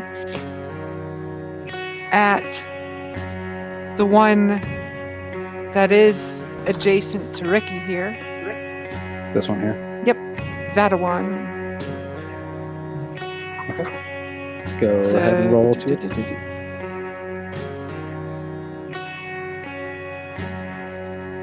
Dirty 20. That definitely hits. I'm gonna have to bring up a sticky so I can keep track of their health points. Hold on. Their names are Boner. Gotta love these names. Stiffy. And Coccyx. And they have that many hit points to start with. Alright, yeah, go ahead and roll for damage. 3. Okay, and which one was that? That one. Which one is this? Okay. The one that has Coccyx this. Okay. is now. Then I'm going to cut basically, if you follow my token here, around Sunny, end up behind Ricky, and since I saw him cut down 2 yesterday and 1 blow each, I'm just going to pat him on the back real quick and say, hey, you got this, and Bardic Inspiration. Tight. Okay, I think Bimbo, you're up. All right. Pimp Naughton says, I don't know squat about puzzles, but sometimes I know something about fighting, I think. Moves 25 and rolls to attack. Okay. You're attacking with your longbow? Yes. You could be Okay. farther away than that if you wanted to be. I think you have a range of like 120. Oh, okay, cool. You could be Can I that go close. with my club then? I think you have to be close, like 1 square closer to hit with your club. Okay, dang. Then I'll just go with my bow. Okay, and I rolled a 13. 13 hits. That is the armor tying on the armor class is a hit, correct? Right. Yeah. Okay. Yeah, ties go to the attacker. Yeah, skeleton's armor class is 13. So yeah, go ahead and roll damage. Is that one going to be on the D20 as well, or? No, what is a longbow?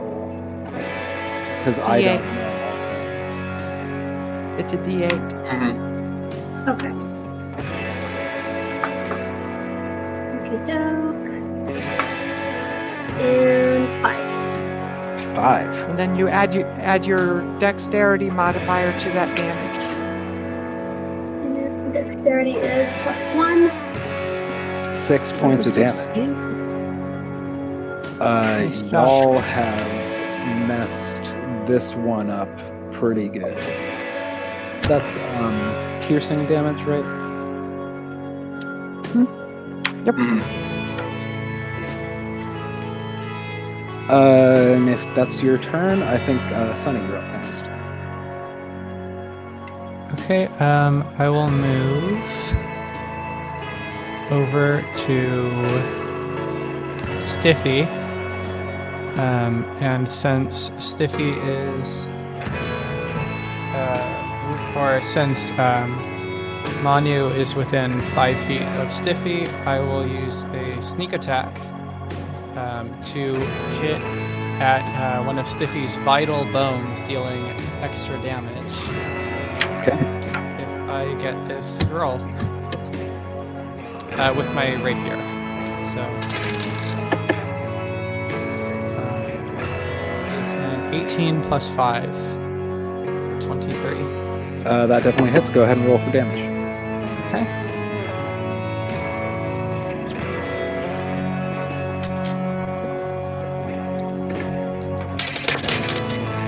So that is 11 damage with the regular strike and an additional 5 with the sneak attack.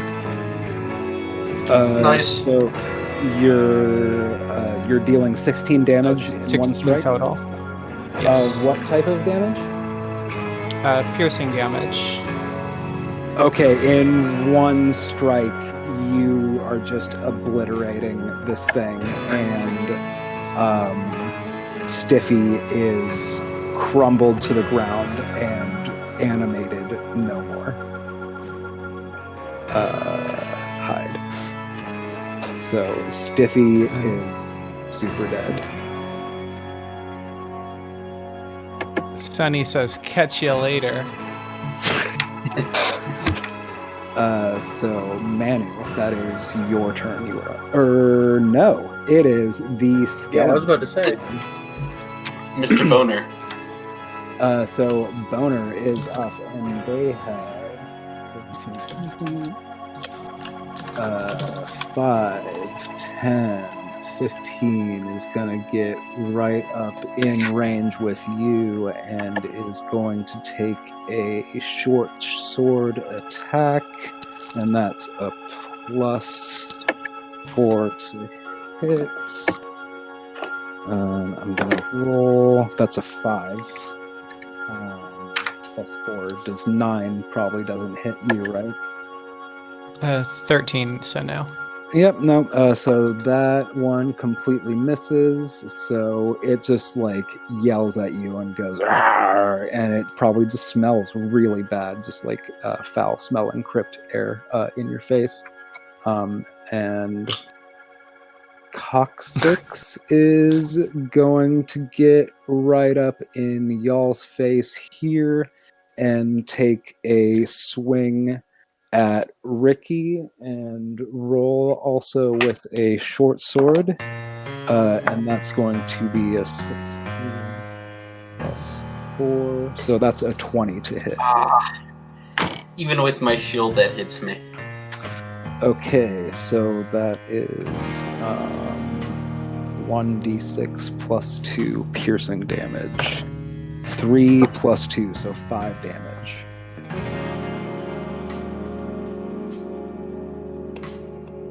And I Ouchie. think it just like swings wide at you, and just like you don't quite get your shield up in time, and it catches you just in a weak point in your armor, and it just manages to get you a little bit. You just got. And I think that ends the skeleton's turn. And Manu, you're up. Alrighty. Just gonna run up that away, and since I don't have my shield equipped for this, I'm gonna attack him with my trident using both hands. Okay.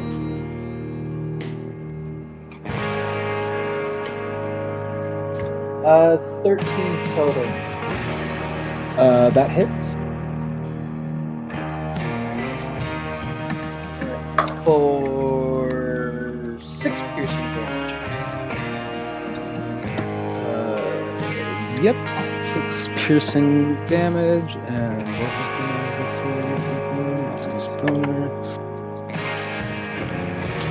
13. God, my math sucks. So. Okay. Is that the end of your turn? I believe so. Okay, hit that thing pretty fucking good. It's staggered a little bit, and I think, 2 of these things still standing. Back to top of the round, Bequest, you're back up. Okay. Which one is hurting the most out of these 2? I'd probably say this one over here has probably looked like it's lost the most amount of bones. Okay.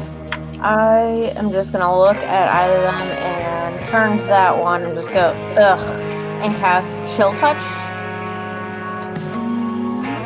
Let's see, it's 20. Of course, thrilled a 3. So let's see. So that's a 10. 10 does not hit. Oh, shit, fuck. Alright, well, I guess that's my turn. I'm just gonna stay put. Okay. Ricky, you are up. Alright, Ricky's gonna do what he does. He's going to crit him with his... sorry, that's not a crit. That's a non-natural 20. This might be. But does a 20 hit? 20 does hit. Alright. He attacks him with his sword. Why is it not rolling? And he deals a whopping 11 damage with his longsword.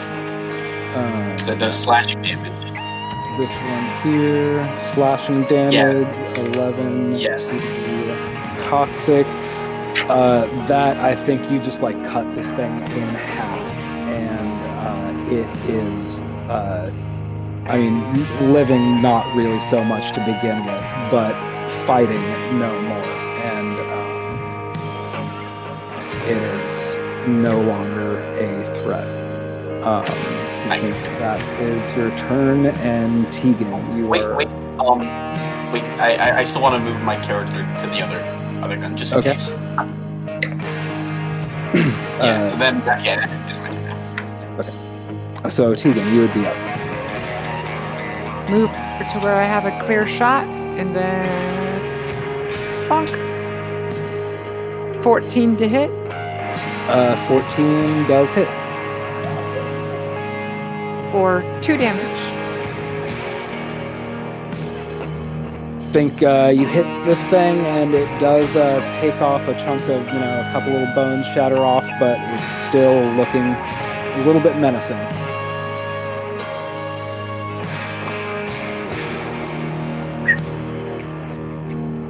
But if that's your action and movement, I believe Bimbo is up next.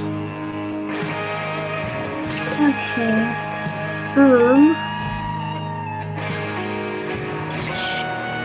I guess I could only do, let's see, 5, 10. What can I do much from over here, so I guess I'll just pass on action. Okay. I think Sunny is up next, and you're right up in its face. Okay. Since again, someone else is right next to it, I will do another of those rapier sneak attacks that worked so well before. I rolled a 12. 12 It's, with 12. your modifier? Yeah. It's dexterity and proficiency, right? Okay. Yeah. So 12 plus 5, 17. Okay, yeah, that hits. I was about to say, ooh, 12 doesn't hit. But yeah, yeah, Okay. 17 definitely hits.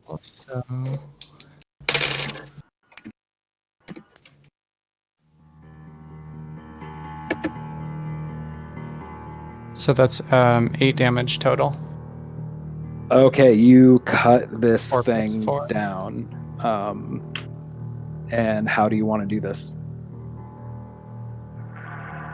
I like leap into the air and just like try to stab through all of its bones in one super sweet stabbing motion, but also sneaky. Okay. I think you kind of... Do you wear any sort of cape-like thing? I don't think I heard that. I do. I have my Arctic cloak.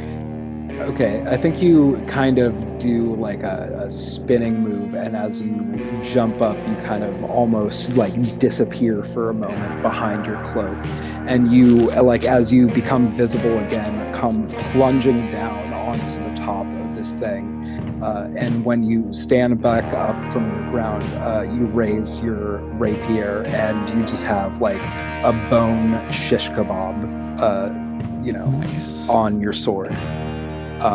And y'all have successfully defeated 3 skeletons. Take that, boner.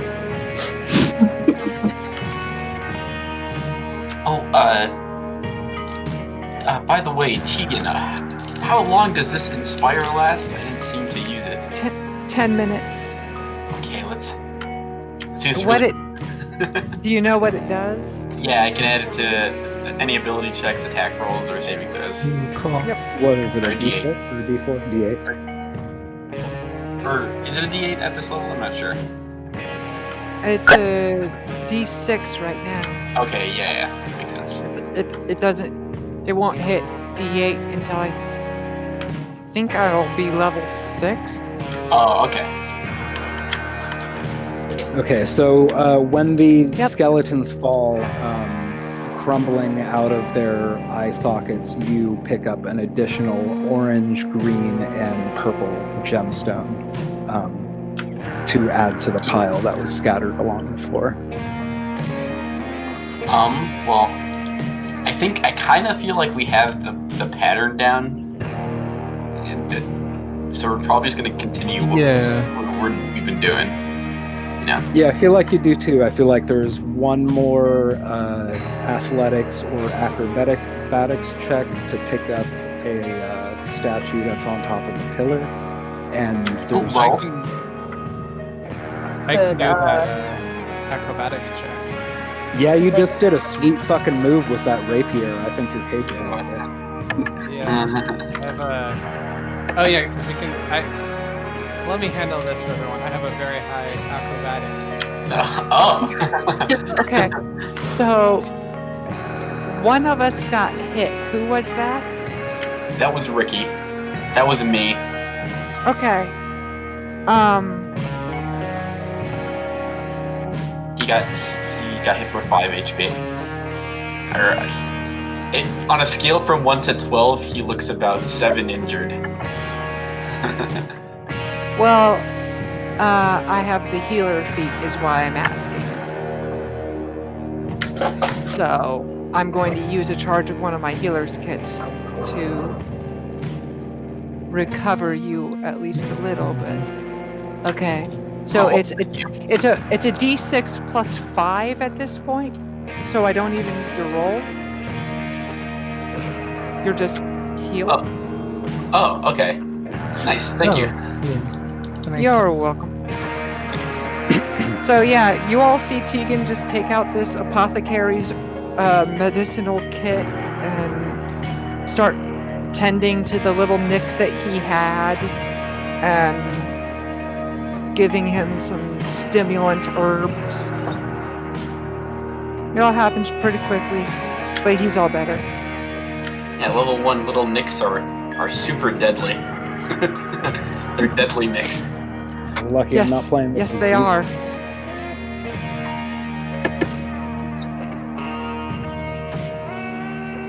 Part of why I love playing a human and taking the healer feat, because it scales with level, but at level 1, it is so nice to have. Great. Yeah, that's 5 really works out. Sonny, did you want to make that? Oh, I don't yes. know if you said athletics or acrobatics. Either is Acrobatics.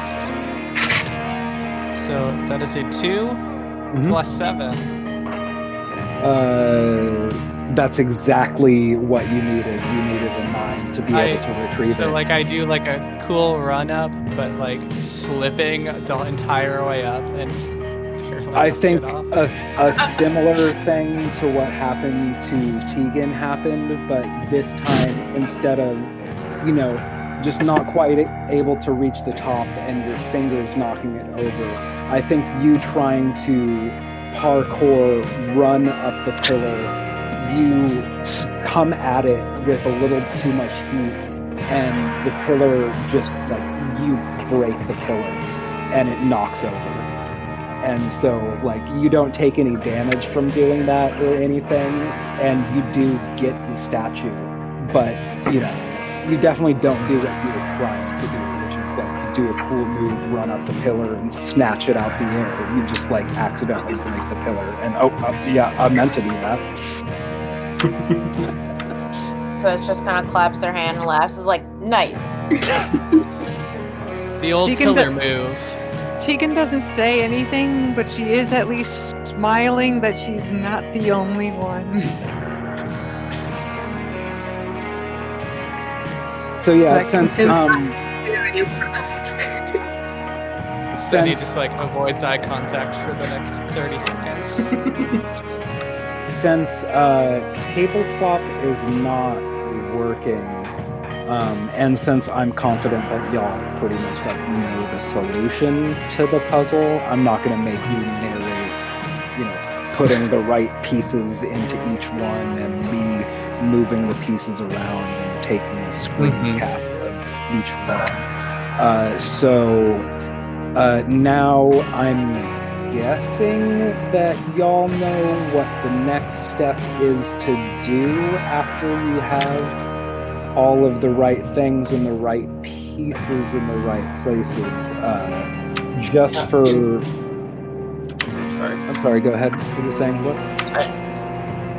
Just to be clear, were we correct when we thought that the color of the cat couldn't line up with the same color, or was that just something random that we just thought of that didn't really apply?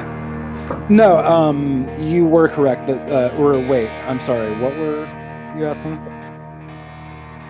We were thinking that the color of the statue itself, or I guess maybe it was just me. Does the color of the statue matter? Yeah, it doesn't matter. Yes, it does. The location of where the cat is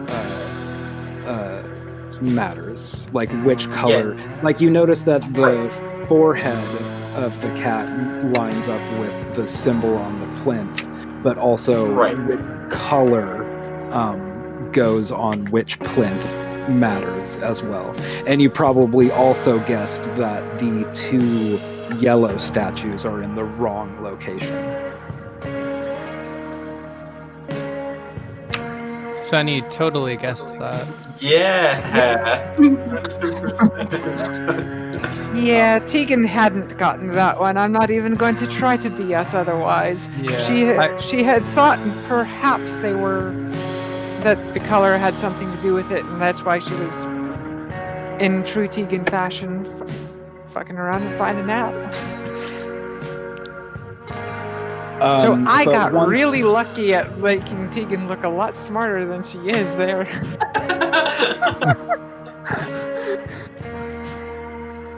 But once you get all of these in the right plinths, and so all of the plinths start glowing with their corresponding colors, and when you get the gemstones in their proper sockets, those gemstones also start glowing, and then all three of the levers start to emit a faint glow as well. Let's pull them Yes. levers. Okay, do we gotta? We gotta do this as like a group thing all at once, or? I think all Yeah, at I was going to once. ask, do you do that simultaneously? Do y'all just willy-nilly just go up, start pulling levers? Or do y'all, walk up to one and say, count down? What do you do? I'm gonna walk up to one and stand a few feet back and use Mage Hand to pull the levers just in case an arrow comes out. Okay, and Yeah, you just I'll pull one and Do that too. when you do that? You don't coordinate with anybody else? I'm gonna look at everybody like, are we gonna do this on 3? Yeah. Tegan grabs one of them. And waits for everybody else? Yeah. Sunny also does Mage Hand and gets it ready to pull a lever.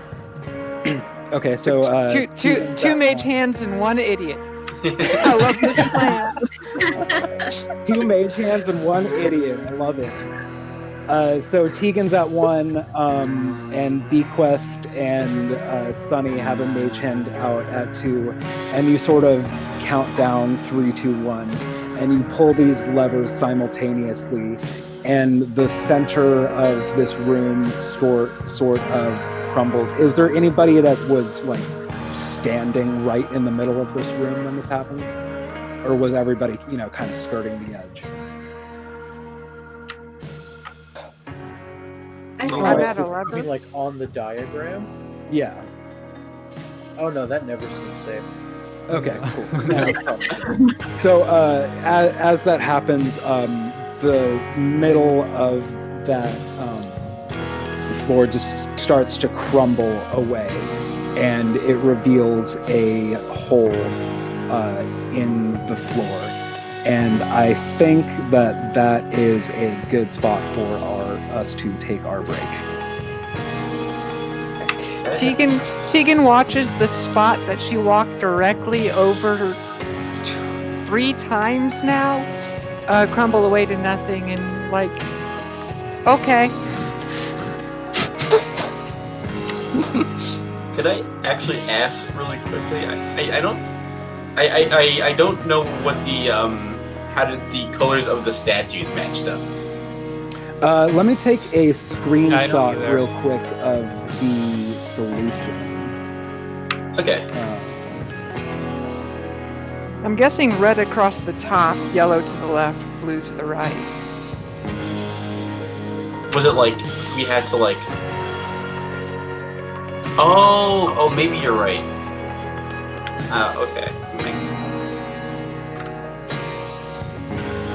Yeah, I think you're right. I think it was.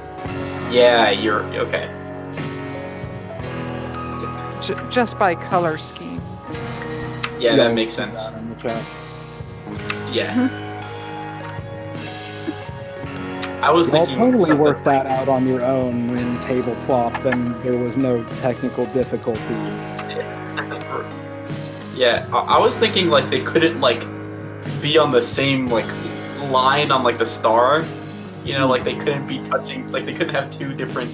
Which is still actually correct. Yeah, technically It that's is, true, yeah. but I didn't Yeah. write that into the puzzle as a prerequisite, as if this happens, something's bad gonna happen. It's Hey. just It doesn't matter if you're accidentally correct. Just that you're allow correct. allow your players to overthink. I am going to tell Craig to leave, so we could take our break. Don't let me forget. How long is that? He'll record for 6 hours. Oh, no, which the is break. Longer. Oh, 30 minutes. Or, sorry. Yeah, 30. Or what did I say it was? Did I say 30 minutes? Whatever you say now is fine too. Yeah.